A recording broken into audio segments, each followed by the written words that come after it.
Pierre Ferracci, vous êtes un expert des relations sociales.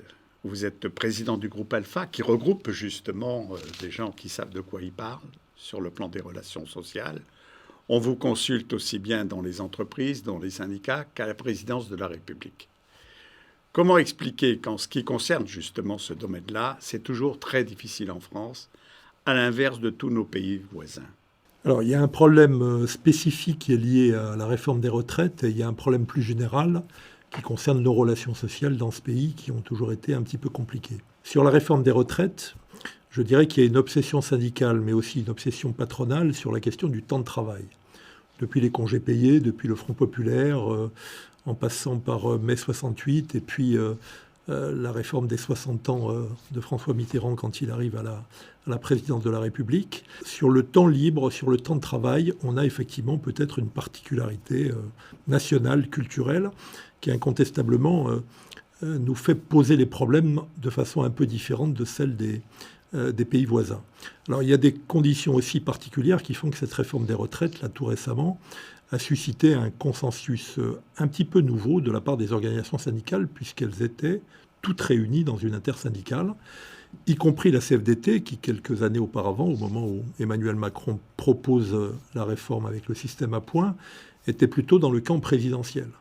Et là, comme on était revenu à un schéma classique de réforme paramétrique, la CFDT s'est retrouvée avec les 7 autres organisations syndicales dans la rue pendant plusieurs mois. Donc là, il y a un problème à la fois lié au changement de cap du gouvernement, qui est passé d'une réforme systémique, qui était extrêmement difficile à mettre en œuvre, mais que Emmanuel Macron voulait mettre en œuvre, à une réforme assez classique, qui consiste tout simplement à décaler l'âge de départ légal à la retraite.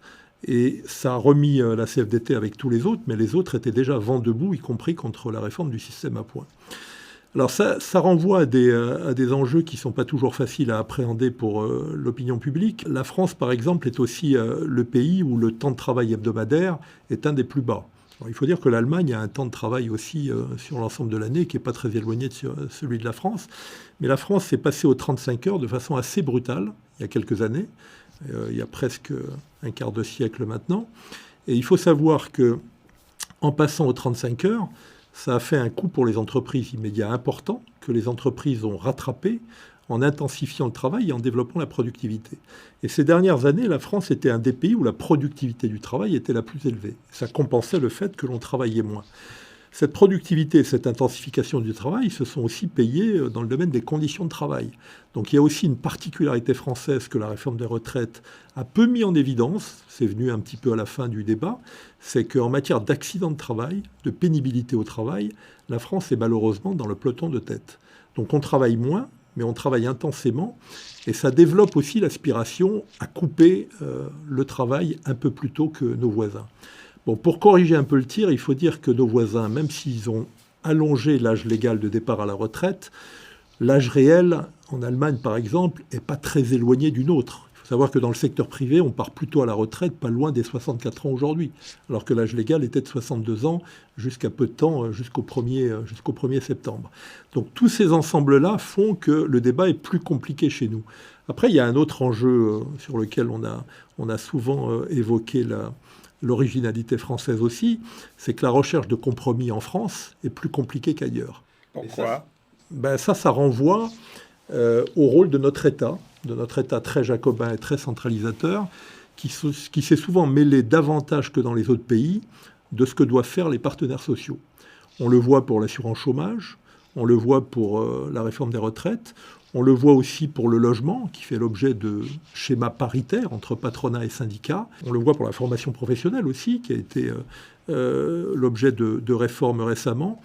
Chaque fois, l'État a tendance à se mêler de ce que font les partenaires sociaux par rapport aux pays scandinaves. Et ça n'est pas le cas justement dans les pays nordiques, les pays scandinaves, l'Allemagne, l'Italie. Non, la démocratie sociale a beaucoup plus de poids par rapport à la démocratie politique que chez nous. L'espace réservé au traitement par les partenaires sociaux de questions qui les regardent et où ils apportent le diagnostic et les solutions est beaucoup plus important que chez nous. Il y a une vieille méfiance en France pour les partenaires sociaux, c'est-à-dire aussi bien le patronat que les syndicats. Disons qu'elle a été un peu plus marquée avec l'avènement d'Emmanuel Macron à la présidence de la République. où il a considéré que pour réformer le pays rapidement, il fallait, sinon se passer des partenaires sociaux, en tout cas passer outre un certain nombre de leurs prérogatives. Et il a mis en cause beaucoup d'éléments dans la gestion paritaire, la formation professionnelle, l'assurance chômage, le logement maintenant, et les retraites.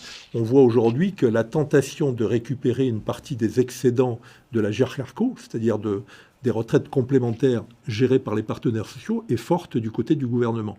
Donc il y a cette tentation permanente, soit pour des raisons financières, les finances publiques vont mal, soit pour des raisons d'influence et de répartition des pouvoirs, de voir le pouvoir politique se mêler du jeu des partenaires sociaux aux grandes dames et du patronat et des organisations syndicales. Les principaux responsables syndicaux en France ont changé. Ce sont toutes des femmes. Sophie Binet à la CGT, Marie-Lise Léon à la CFDT, ce sont les deux principaux syndicats. Il y en a d'autres, bien sûr, mais là, ce sont des femmes. Est-ce que ça a une chance de changer ? Alors, ça n'a pas changé du côté patronal et il y a bon nombre d'organisations syndicales qui continuent à être dirigées par des hommes. Mais deux femmes à la tête des deux premières organisations syndicales, oui, ça peut changer un peu les choses. D'abord parce que même si il y aura forcément pas mal de continuité à la CFDT entre la stratégie de Laurent Berger et celle de Marie-Lise Léon, il y aura peut-être un peu plus de changements du côté de la CGT entre Philippe Artinez et Sophie Binet. En tout cas, le fait de voir des femmes assumer ses responsabilités, c'est forcément un œil neuf sur un certain nombre de préoccupations environnementales, sociales, mais aussi culturelles. Donc il est possible que ces deux femmes-là impriment un style nouveau aux organisations syndicales. Il faudra qu'elles trouvent aussi leur propre chemin. On va passer de quelques mois où l'intersyndical a pesé très lourd dans le paysage social à quelques mois maintenant où chacun va vouloir retrouver son autonomie sans perdre la légitimité accrue qu'a apporté dans l'opinion publique le fait de travailler ensemble. Je crois que là, les syndicats devraient bien entendre ce message-là. S'ils ont été plus légitimes dans la dernière période sur la réforme des retraites, c'est peut-être parce que les revendications qu'ils défendaient étaient bien comprises par l'opinion, c'est aussi parce qu'ils étaient ensemble. Et c'est peut-être, quand il y a 8 organisations syndicales dans le pays, un petit appel implicite de l'opinion publique, des citoyens, des salariés, à avoir un peu moins de syndicats demain, peut-être plus efficaces et plus puissants. C'est pour ça que ça marche, notamment en Allemagne et dans les pays nordiques. Moins de syndicats. Voilà, il n'y a qu'une confédération, ou 2 en Espagne, ou 3 en Italie. Mais chez nous, c'est particulièrement dispersé. Ça n'a pas toujours été historiquement. Et historiquement, le poids des syndicats était beaucoup plus fort qu'aujourd'hui. Donc c'est sans doute un appel, alors implicite ou explicite de l'opinion, à se rassembler davantage. On ne passera pas de 8 à 1 ou même à 2, mais 3 ou 4 organisations syndicales demain dans le pays, ça serait sans doute plus efficace, plus cohérent et plus embêtant à la fois pour le patronat et pour la puissance publique qui essaie toujours de renier les prérogatives des partenaires sociaux. Est-ce que, compte tenu de la situation internationale, la guerre entre la Russie et l'Ukraine et maintenant ce qui arrive au Moyen-Orient, notamment avec l'affaire de Gaza, est-ce que les préoccupations sociales ne vont pas passer au second plan par rapport à la situation internationale ? Ce n'est pas sûr, d'abord parce que certaines de ces préoccupations risquent de s'aggraver. Je pense que notamment la question de l'inflation, dont on commençait à voir la décélération, elle peut se poser autrement, notamment sur le plan énergétique avec ce qui se passe en Israël et en Palestine. À cause du pétrole. À cause du pétrole. Et par ailleurs, l'inflation rogne effectivement le pouvoir d'achat depuis quelque temps, et donc c'est une préoccupation forte. Dans la réforme des retraites, d'ailleurs, il y avait aussi une logique de pouvoir d'achat, aussi pour les salariés, et le fait de travailler plus longtemps ne répond pas immédiatement à leurs préoccupations du moment. Donc je ne crois pas, maintenant la situation internationale, elle préoccupe tout le monde. J'espère qu'elle ne va pas diviser les organisations syndicales sur l'avis qu'il faut donner sur ce qui se passe en Palestine et en Israël, qui est extrêmement compliqué, on le voit, pour la classe politique française, en tout cas pour une partie d'entre elles. En juin prochain, il y aura les élections européennes. Est-ce que la création d'une Europe sociale est une chimère nationale ou un objectif partagé ? Et dans quel délai ? Ça devrait être un objectif partagé pour les syndicats, pour le patronat et pour le gouvernement et l'ensemble des forces politiques. On est loin du compte aujourd'hui, l'Europe sociale reste à faire. Moi, je cite souvent un exemple qui est pour moi essentiel dans la gestion des entreprises. Il y a 13 pays d'Europe aujourd'hui, les pays scandinaves, l'Allemagne, mais aussi la Pologne, l'Autriche et d'autres pays, où le tiers des administrateurs dans les entreprises, dans les conseils d'administration, dans les conseils de surveillance, représentent le personnel ou les organisations syndicales. la France pourrait être le 14e. La loi Pacte qui a été mise en place a fait quelques progrès dans ce domaine-là, mais on est très loin de ce qui se passe dans ces pays.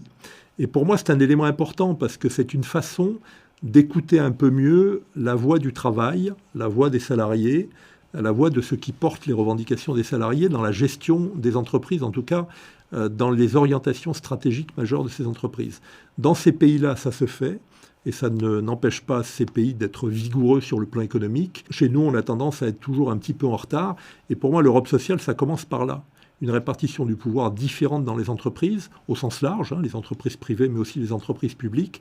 C'est la meilleure façon de trouver par la suite des compromis équilibrés, exigeants et éclairés entre dirigeants d'entreprises et organisations syndicales, entre salariés et actionnaires. Ça marche un peu mieux dans ces pays-là. Tout n'est pas rose, mais ça marche un peu mieux que chez nous. Et en tout cas, la recherche de compromis suit des chemins moins sinueux qu'en France. Donc, ça n'est pas une chimère. Non, ça n'est pas une chimère. Il y a encore du travail à faire.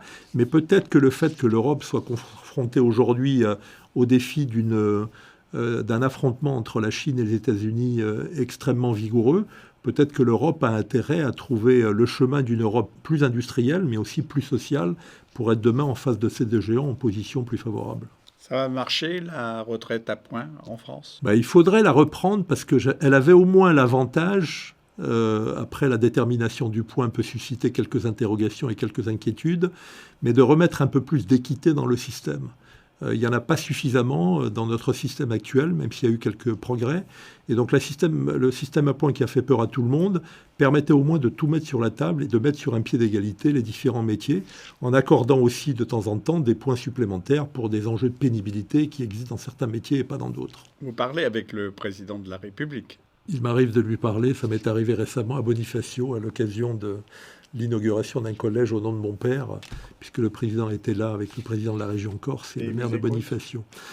Il lui arrive de m'écouter, il lui arrive aussi de ne pas m'écouter et d'avoir son propre point de vue.